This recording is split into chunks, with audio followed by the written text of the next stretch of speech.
Good morning students. स्वागत है आपके अपने यूट्यूब चैनल जीएसएम कॉलेज में। मैं प्रशांत सिंह आपका हार्दिक स्वागत करता हूं। उस दिन हमने संक्रामक रोग और असंक्रामक रोग पढ़े थे, जिसमें से संक्रामक रोग पढ़ने थे हम लोगों को और विषाणु जनित रोग मैंने बताया था। हम लोग अगले वीडियो में विषाणु जनित रोग पढ़े थे। वीडियो तो मैंने बनाया था, लेकिन टेक्निकल प्रॉब्लम्स के कारण अपलोड नहीं हो पाया। चलिए कोई नहीं, फिर से पढ़ लेते हैं इसको। सबसे पहले विषाणु जनित रोग है, जो कि एक संक्रामक रोग है, एड्स। ठीक है, तो एड्स, इसके एक्सपेंडेड फॉर्म क्या है? Acquired immunodeficiency syndrome. Acquired immunodeficiency syndrome इसकी एक्सपेंडेड फॉर्म है। और एड्स जो होता है वो क्या करता है? एक संक्रामक रोग है ये, और जो लिम्फोसाइट्स होती हैं, WBC होती हैं, उनको ये क्या कर देता है? प्रभावित करता है लिम्फोसाइट्स को, वाइट ब्लड सेल्स को। ठीक है, और ये ह्यूमन इम्यूनो वायरस HIV के कारण फैलता है। जो विषाणु का नाम है वो क्या है? HIV है। ठीक है, एड्स के लिए एक टेस्ट कराया जाता है उसकी जांच के लिए कि किसी व्यक्ति को एड्स है कि नहीं, वो पॉजिटिव है कि नहीं है। तो उसके लिए टेस्ट कराया जाता है एलिसा, जिसका फुल फॉर्म एक्सपेंडेड फॉर्म है एंजाइम लिंक्ड इम्यून सॉल्वेंट एसे। ठीक है, enzyme, L for linked, I for immune और S फॉर सॉल्वेंट और A फॉर है A फॉर एसे। ठीक है, और एक और होता है इसके लिए साउथ ब्लॉटन टेस्ट कराया जाता है, वो भी इसकी जांच से संबंधित होता है। जो एड्स होता है, मैंने बताया था उस दिन भी बताया था कि ये किस प्रकार से फैलता है। तो कोई भी व्यक्ति है जो एड्स से पीड़ित है, तो उसका ब्लड किसी दूसरे व्यक्ति को दे दिया जाएगा, तो दूसरा व्यक्ति जो स्वस्थ व्यक्ति है वो संक्रामित हो जाएगा। या फिर कोई भी सिरिंज है ना, या फिर ब्लेड जो उस तरह में लगाया जाता है, ठीक है, सेविंग वगैरह के लिए, वो इन्फेक्टेड जो ब्लेड होगा वो उससे सेविंग कर लेगा दूसरा व्यक्ति। ठीक है, तो वो भी उससे एड्स से प्रभावित हो जाएगा। ठीक है, और बाय द सेक्सुअल कंटैक्ट, जैसे मैंने उस दिन बताया था। अगला देखेंगे डेंगू। डेंगू को हड्डी तोड़ बुखार कहा जाता है। ये भी एक वायरल डिसीज़ है, और इसका वाहक जो होता है वो कौन होता है? एक मच्छर होता है, और अरबो वायरस की वजह से ये फैलता है। ठीक है, और इससे जो प्रभावित अंग होता है वो ज़्यादातर शरीर के कुछ भाग होते हैं, जैसे आँख है, जॉइंट्स हैं, और दर्द और बुखार भी रहता है इसमें। अगला देखेंगे पोलियो। पोलियो जो है वो पोलियो एमाइलिटिस की वजह से फैलता है। जो विषाणु का नाम है पोलियो एमाइलिटिस है, और ये किसको प्रभावित करता है? नाड़ी तंत्र को प्रभावित करता है। ज़्यादातर ये रोग बच्चों को होता है, एडल्ट्स में बहुत कम देखने को मिलता है, बिल्कुल नामात्र के लिए, और पाया ही नहीं जाता है एडल्ट्स में। ज़्यादातर कहाँ होता है? बच्चों को ही होता है। अगला है इन्फ्लुएंजा। इन्फ्लुएंजा ये भी एक संक्रामक रोग है, जो कि एक वायरल डिसीज़ है जो मनुष्य में होती है। इसमें संपूर्ण शरीर प्रभावित रहता है, और इसमें क्या होता है? पैराटाइटिस ग्लैंड्स जो होती हैं, छींक आना, बेचैनी, है ना, और पैराटाइट ग्लैंड्स जिसको बोलते हैं गलसोत, वो हो जाता है। ठीक है, और ये किसकी वजह से होता है? मिक्सो वायरस की वजह से होता है। अगला देखेंगे पॉक्स वायरस। पॉक्स, जिसको आप माता के नाम से भी जानते हैं, चेचक भी कहते हैं। पॉक्स जो होता है वो दो प्रकार का होता है, स्मॉल पॉक्स और बिग पॉक्स, छोटी माता और बड़ी माता।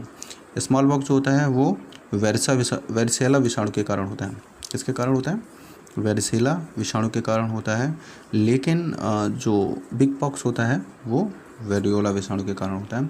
वेरिसेला जो है उसमें क्या होता है? स्मॉल पॉक्स ज़्यादातर देखने को मिलता है बच्चों में, और इसमें क्या होता है? छोटी छोटी पित्तिकाएँ, रेड कलर की पित्तिकाएँ उठती हैं शरीर में, पूरे शरीर में, प्रभावित अंग पूरा शरीर होता है इससे, और बुखार भी रहता है।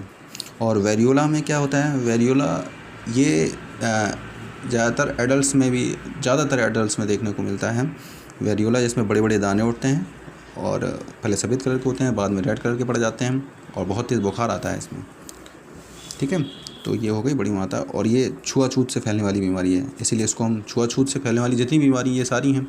और लेकिन ये जो है ये कैसा है? विषाणु जनित रोग है, और ये एक संक्रामक रोग है, इसीलिए छुआछूत की बीमारी बोलते हैं संक्रामक रोगों को। अगला देखेंगे मम्स। इसको गलछुआ या गलसोत कहते हैं। और जो पैरामिक्सो एक मिनट, जो पैरामिक्सो वायरस होता है उसकी वजह से क्या हो जाता है, गलसुआ या गलसोत होता है। इसमें जो पैराटाइट ग्लैंड्स, जो जबड़े के नीचे स्थित जो ग्लैंड्स होती हैं वो क्या हो जाती हैं, उनमें स्वेलिंग आ जाती है, जिसकी वजह से फूल जाती हैं और बुखार भी रहता है और जबड़ा को खोलने में, भोजन को चबाने में दिक्कत होती है। अगला देखेंगे खसरा, मीजल्स। मीजल्स, खसरा, इसमें भी संपूर्ण शरीर प्रभावित रहता है व्यक्ति का, और ये किसकी वजह से होता है, मोरबिली वायरस के कारण होता है। ये भी एक विषाणु जनित रोग है। अगला देखेंगे ट्रैकोमा।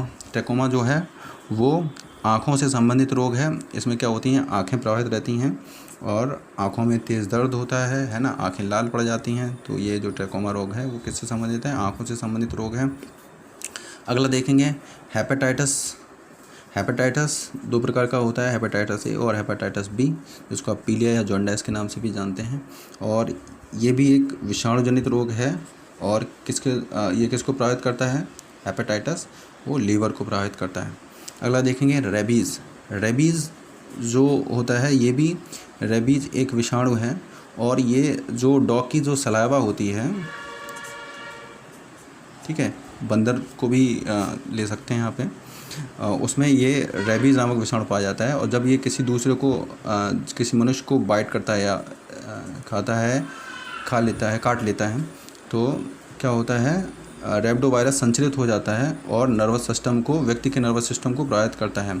और जिस व्यक्ति में रेबीज़ जो वायरस है वो संचरित हो जाता है, उसको हाइड्रोफोबिया हो जाता है।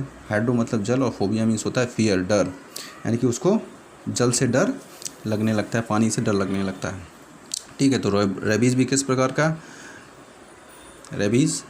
का है, एक बहुत ही हानिकारक विषाणु है, और ये किसी को भी हो सकता है, बच्चों में भी और जो बड़े एडल्ट्स होते हैं उनको भी। ठीक है, किसके द्वारा संचरित होता है, तो कुत्ता या फिर बंदर के द्वारा। अगला देखेंगे हर्पीज़। हर्पीज़ जो होता है, हर्पीज़ के कारण ही, हर्पीज़ विषाणु का नाम ही है, हर्पीज़ के कारण ही हर्पीज़ हो जाता है। और ये किसको प्रभावित करता है, स्किन को प्रभावित करता है, यानी कि त्वचा को प्रभावित करता है, और संपूर्ण अंग होता है इसमें प्रभावित करता है। हर्पीज़ जो है वो संपूर्ण अंग को प्रभावित करता है। अगला है मेनिंजाइटिस। तो मेनिंजाइटिस भी एक विषाणु जनित रोग है, और ये क्या करता है, मस्तिष्क जो ब्रेन होता है उसको प्रभावित करता है। ठीक है, तो मेनिंजाइटिस भी किस प्रकार का है, मेनिंजाइटिस भी आपका किस प्रकार का रोग है, एक विषाणु जनित रोग है। अभी देख रहे हैं आप कोरोना की जो पेंडेमिक महामारी फैली हुई है, और जो कोरोना को थोड़ा सा समझते हैं। एक विषाणु होता है रिनो। ठीक है, रिनो की वजह से कॉमन कोल्ड होता है। करीब 100 टाइप्स ऑफ वायरस होते हैं रिनो के, जो क्या करते हैं, कॉमन कोल्ड करते हैं, जिसमें खांसी, जुकाम, छींक आना, है ना, बेचैनी शरीर में, और भी बहुत सारी चीज़ें, नाक का बंद हो जाना, रेस्पिरेटरी डिफेक्शन। ठीक है, तो जो कोरोना है वो भी किसके परिवार से है, रिनो के परिवार से है, रिनो के ग्रुप से ही है आपका कोरोना। और इसमें भी देखा आपने क्या होता है, इसमें रेस्पिरेटरी प्रॉब्लम्स होती हैं, जिसका जैसे सांस लेने में दिक्कत होना, प्रवाहित अंग जो होता है वो क्या होता है, इसमें जो लंग है वो क्या होता है, प्रभावित अंग होता है इसमें। और इसका आधिकारिक नाम पता है आपको क्या रखा गया है, कोविड-19 रखा गया है। ठीक है, और चीन ने इसको कोवा-2 सार्स, ये क्योंकि दो प्रकार से होता है, मार्स है और एक है सार्स। ठीक है, इसको भी जाना चाहिए आपको। सार्स का मतलब क्या होता है, सीवियर एक्यूट रेस्पिरेटरी सिंड्रोम, और मर्स का मतलब होता है यहाँ पे मिड ईस्ट रेस्पिरेटरी सिंड्रोम। और ये जो बीमारी है वो कहाँ से फैली थी, आपको पता होना चाहिए, वुहान शहर से फैली थी, जो कि चीन में स्थित है। और सबसे पहला जो केस आया था वो कहाँ पे आया था, तो वो केरल में आया हुआ था। इसके लिए एक टेस्ट कराया जाता है, कोरोना के लिए एक टेस्ट कराया जाता है, देख रहे हैं आप, टेस्ट होता है इसका, तो उसको बोलते हैं RT-PCR।